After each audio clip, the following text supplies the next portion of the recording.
Ta parole est une lampe à mes pieds, une lumière sur mon sentier. Psaume 119, verset 105. La méditation.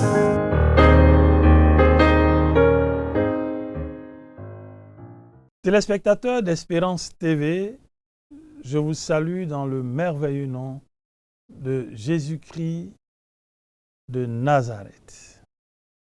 Je bénis Dieu pour l'occasion qu'il me donne de méditer la parole de Dieu avec vous et le texte que nous propose le lecteur de la Bible pour la méditation du lundi 9 décembre 2024, c'est celui d'Esdras, le chapitre 5, versets 1 à 17. Esdras chapitre 5, versets 1 à 17.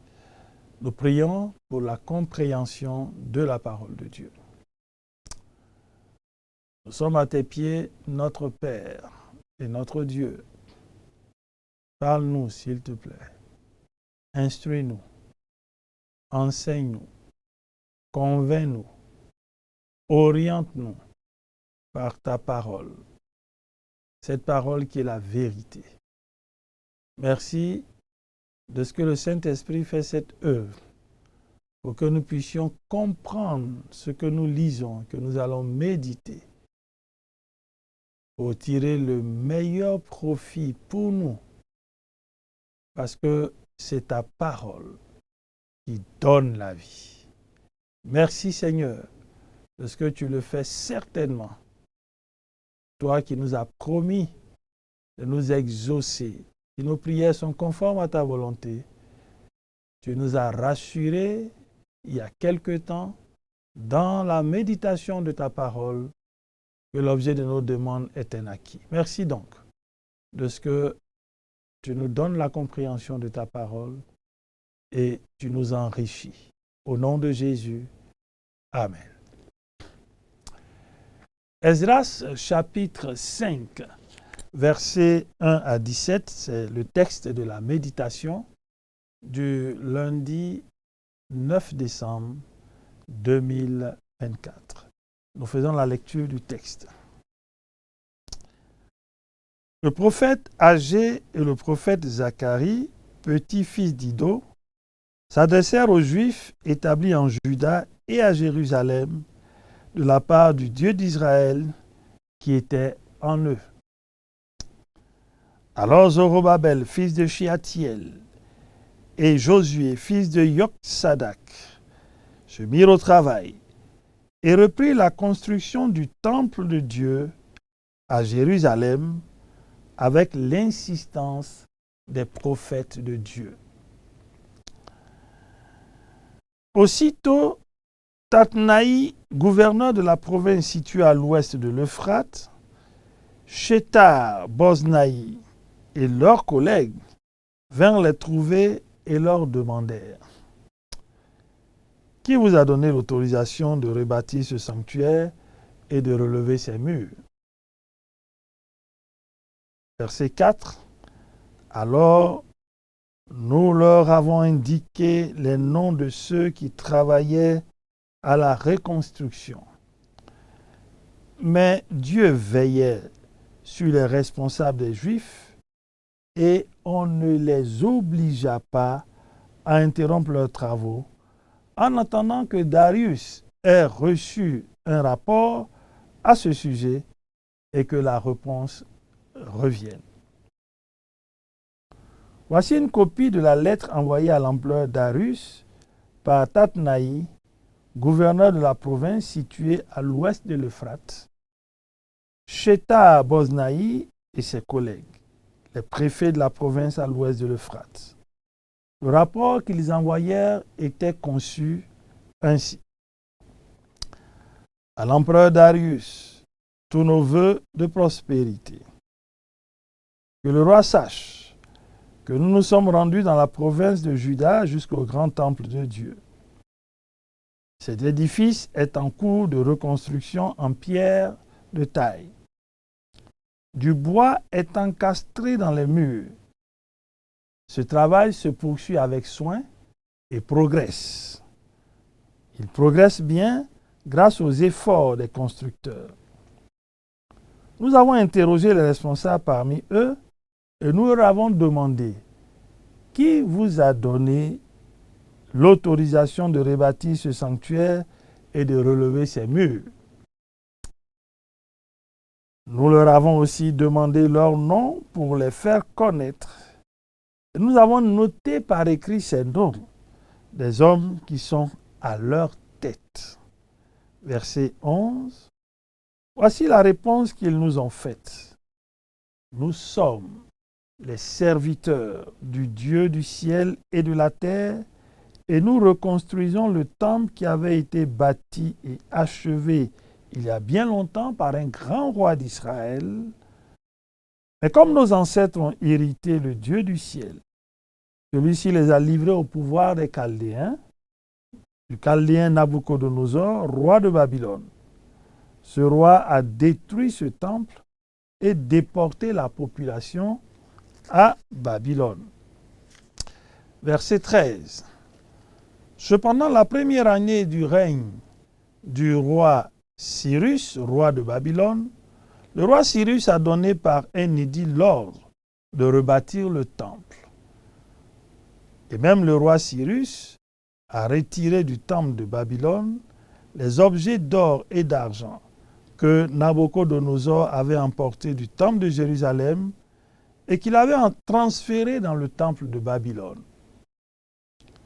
Il les a donnés au nommé Shethbatsar, qu'il avait désigné comme gouverneur. Et il lui a ordonné d'emporter ces objets et les déposer dans le temple de Jérusalem en stipulant que le temple devait être rebâti sur son ancien emplacement. Ce Shethbatsar est donc venu ici et il a posé les nouvelles fondations du temple de Dieu qui est à Jérusalem. Depuis lors et jusqu'à ce jour, ce temple est en reconstruction, mais les travaux ne sont pas encore achevés. Verset 17. Maintenant, si l'empereur le trouve bon, que l'on fasse des recherches dans les archives royales, là-bas, à Babylone, pour voir s'il y a bien eu, de la part du roi Cyrus, un édit ordonnant la reconstruction de ce temple à Jérusalem. Puis que le roi veuille nous communiquer sa volonté à ce sujet. Amen. Esdras chapitre 5, versets 1 à 17, c'est le texte de la méditation du lundi 9 décembre 2024. La reconstruction du temple avait été interrompue par l'empereur qui avait ordonné de prendre des dispositions pour que les travaux cessent. Les travaux ont cessé.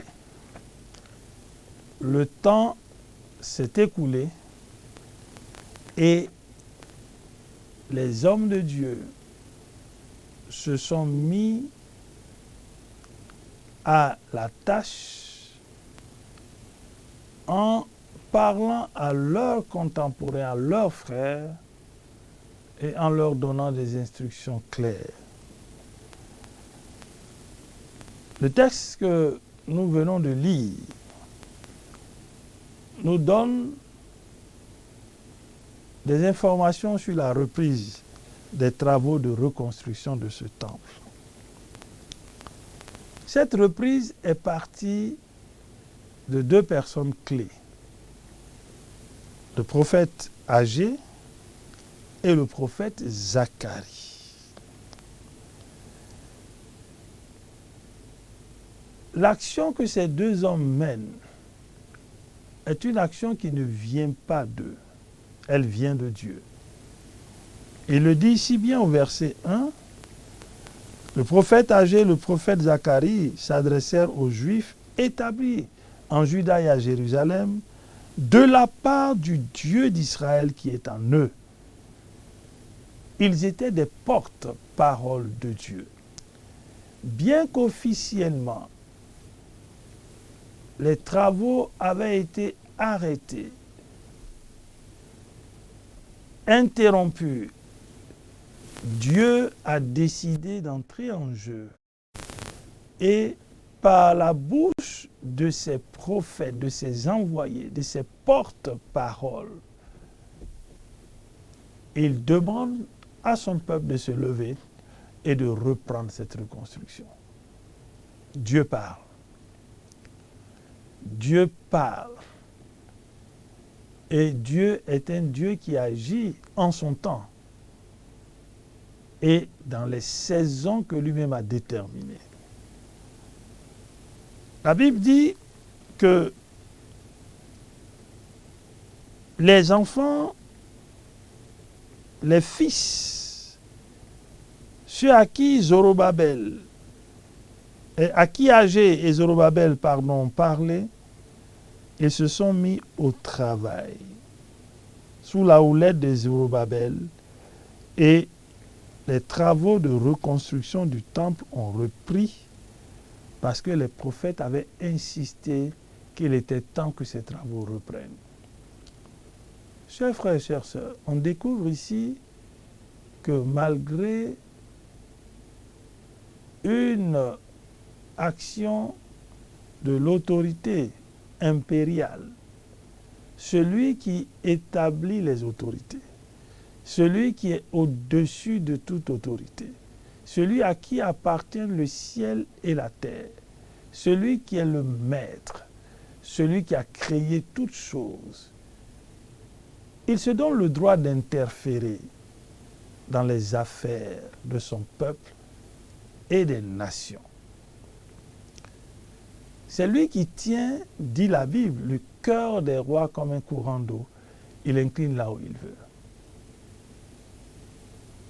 Agé et Zorobabel ont obéi à Dieu. Ils ont donné la parole que Dieu leur a demandé de donner à son peuple. Chers frères, chères sœurs, es-tu obéissant? Dis-tu exactement ce que Dieu te demande de dire? Ou fais-tu exactement ce que Dieu te demande de faire? N'ajoutes-tu pas de toi-même dans ce qu'il te dit? N'ajoutes-tu pas de toi-même? Agé et Zacharie, sur insistance de Dieu, ont joué leur part. Ils ont obéi. Et cette parole a trouvé des cœurs réceptifs en la personne de Zorobabel et de ses frères qui se sont mis à la tâche sans se poser de questions. Parce que Dieu a parlé. L'obéissance à Dieu est déterminante pour que nous voyions les résultats de ce que nous faisons. Parce que quand c'est Dieu qui parle, il a tous les moyens de faire aboutir ce qu'il attend de nous, ce qu'il nous demande de faire. Obéissons à l'Éternel. Dès que les travaux reprennent, naturellement, ceux qui ont été établis comme gouverneurs de la province remarquent la reprise des travaux. Et ils vont poser cette question importante à ceux qui ont repris les travaux. Qui vous a donné l'autorisation de rebâtir ce sanctuaire et de relever ces murs? Ils avaient connaissance de l'interdiction des travaux. Rien ne pouvait donc se faire sur le territoire dont ils avaient la gouvernance sans que eux, en tant que gouverneurs, n'aient été informés et n'aient été les canaux par lesquels l'ordre de la reprise devrait être donné. Ils n'ont rien reçu de cela. Et ils sont venus poser cette question. Qui vous a donné l'autorisation de rebâtir ce sanctuaire et de relever ces murs? Ceux qui travaillaient leur ont indiqué les noms de ceux qui avaient donné l'ordre.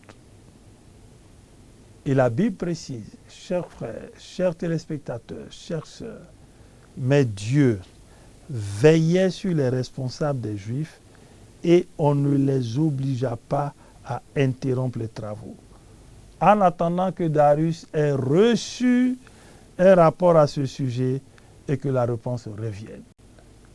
Oui, en dépit de l'opposition, en dépit de l'interdiction, celui à qui on ne peut rien interdire, celui qui fait ce qu'il veut, nous dit le psalmiste dans le psaume 115, il est au ciel, il fait tout ce qu'il veut. Celui dont le psalmiste dit dans le psaume 135, tout ce qu'il veut, il le fait, parce qu'il est au-dessus de tous les dieux, donc de tous les hommes. Il est le créateur des hommes. Celui-là avait pris une décision, et cette décision s'imposait aux hommes. Et la Bible dit, il veillait sur les responsables des Juifs. Parce que c'est lui qui a parlé. Ils ont obéi. Il a le devoir de les protéger, le devoir de les assister, le devoir de les conduire, le devoir de mettre la provision à leur disposition. Il a le devoir de les conduire jusqu'au terme du projet pour que son nom seul soit glorifié. Chers frères, chères sœurs, Dieu t'a-t-il parlé? As-tu obéi? Ne crains rien pour le reste. C'est lui qui t'a envoyé, c'est lui qui t'a appelé, c'est lui qui t'a parlé. Il a tous les moyens pour déblayer le chemin, pour enlever les embûches, les obstacles, les épines, les ronces. Il a tous les moyens. Ne crains pas. Dieu nous dit en ce jour de ne pas craindre. Si c'est lui qui nous a parlé, si nous lui avons obéi, il est celui qui nous conduira jusqu'à bon port. Dieu veillait sur les responsables des Juifs et on ne les obligea pas à interrompre leurs travaux. Quel Dieu merveilleux, il est notre Dieu. Il montre qu'il est le propriétaire de toute la terre. Les gouverneurs, évidemment, font un rapport à Darius. Un rapport élaboré, un rapport qui prend en compte ce qu'ils ont vu, ce qu'ils ont entendu, un rapport qui prend en compte des faits passés, un rapport qui éclairera la lanterne de Darius. Dans ce rapport, il y a des choses intéressantes que la Bible nous montre. Dans ce rapport, au verset 8, à la fin du verset 8, il précise que ce travail se poursuit avec soin et progresse grâce aux efforts des constructeurs. Il témoigne de la qualité du travail qui est fait. Il témoigne du courage dont fait preuve le groupe. Il témoigne des efforts. Quel témoignage! Et il n'était pas obligé de le faire, mais quand il regarde les avancées ou l'avancée des travaux, dans leur rapport, il mentionne la qualité, le courage, la détermination de ceux qui y travaillent. Le rapport rappelle un fait historique qui leur a été rapporté.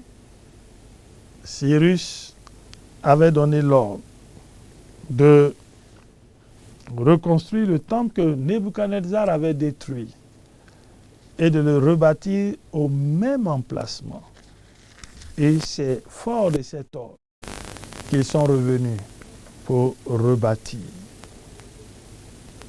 Dans ce rapport, enfin, en plus de tous les détails intéressants qui sont donnés, la Bible nous dit au verset 16 et au verset 17, à la fin du verset 16, oui, depuis cette autorisation, les nouvelles fondations du temple ont été posées et depuis lors, ce temple est en reconstruction.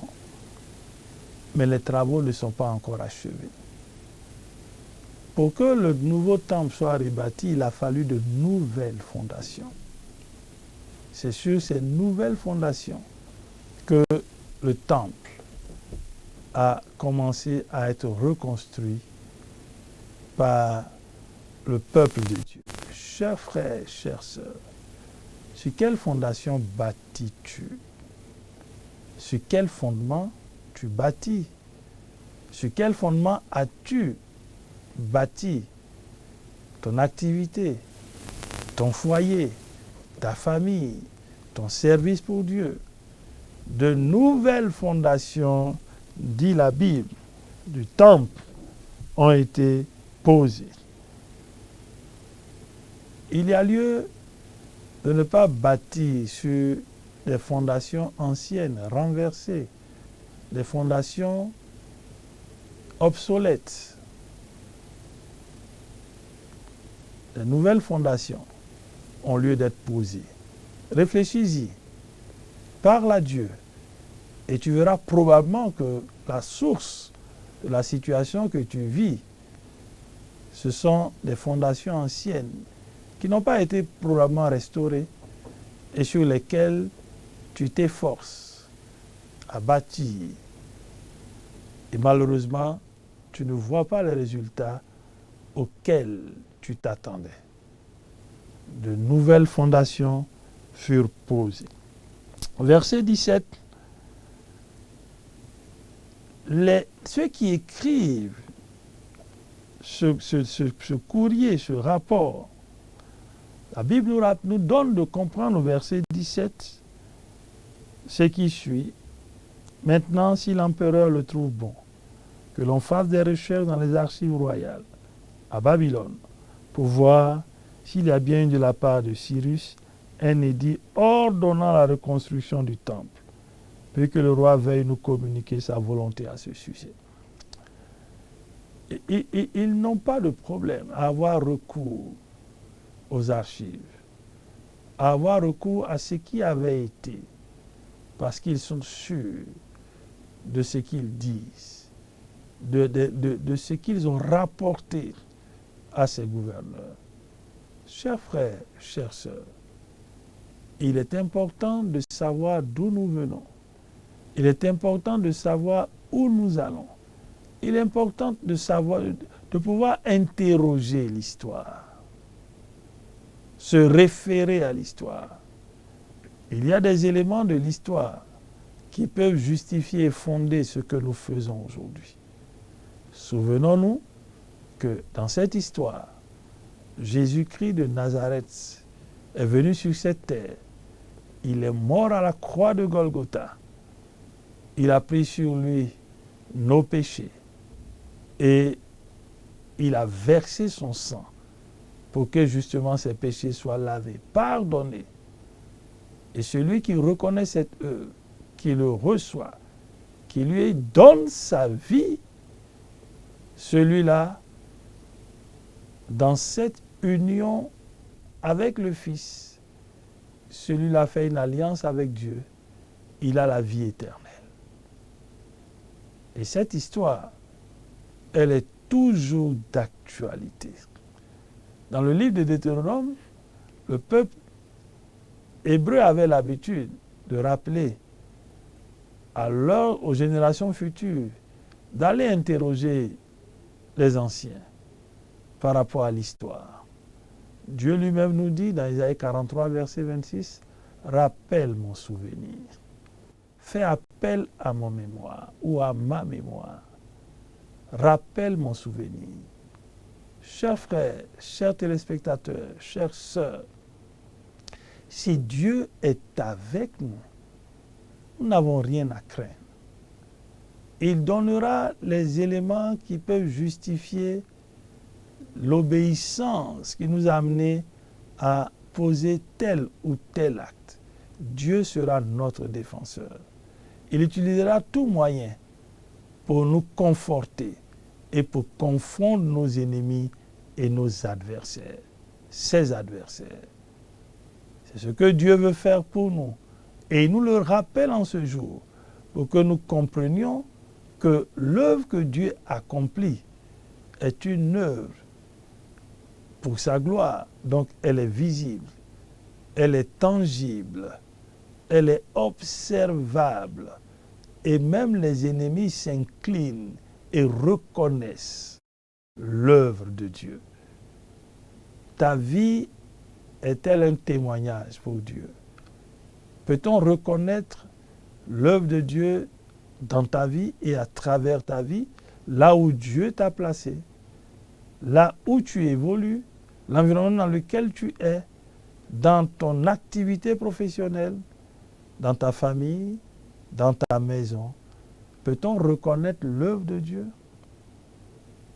dans ta vie ou à travers ta vie ou par ta vie, par la reprise des travaux de reconstruction? Les ennemis ont reconnu. Ils ont reconnu la qualité du travail qui était fait, le courage dont étaient animés ceux qui y travaillaient. Chers frères, chères sœurs, suivons cet exemple pour que par nous, le nom de Dieu soit glorifié. Pour que par nous, l'on reconnaisse que le Dieu dont nous parlons, que nous adorons, il est le véritable Dieu. Qu'allons-nous retenir pour notre prière? Nous allons bénir notre Dieu de ce qu'il parle encore aujourd'hui.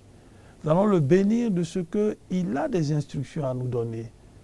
Il attend de nous que nous nous disposions et que nous obéissions à ce qu'il nous dira. Ne craignons rien. Nous allons bénir son nom de ce que quand lui, il approuve les voies d'un homme, dit sa parole, il dispose même favorablement ses ennemis. Bénissons le nom de ce Dieu qui n'a pas de pareil. Père, merci parce que tu nous montres par ta parole que tu es le Dieu qui parle. Tu as parlé à Agé et à Zacharie. Ils ont communiqué ce que tu leur avais donné comme message. Ton peuple a réagi positivement. L'ouvrage a repris en termes de construction. Et tu as été toi-même le protecteur de tes enfants. La Bible dit que quand nous t'écoutons, quand nous suivons tes voies, tu deviens toi-même l'adversaire de nos adversaires et l'ennemi de nos ennemis. Merci de ce que ceux qui s'opposaient, qui étaient des adversaires potentiels, ont reconnu la qualité de l'ouvrage. Merci parce que tu nous donnes d'être des canaux par lesquels même ceux qui ne te connaissent pas témoignent de ce que tu es. À toi la gloire, toi qui nous donnes de briller dans ce monde complètement en déchéance. Merci de continuer de te révéler à nous et de nous conduire pas à pas. Donne-nous de bâtir sur quelque chose de nouveau, Christ Jésus, le Sauveur de l'humanité. Donne-nous de bâtir et de reconnaître l'œuvre de la croix pour que le fondement soit solide sur le roc.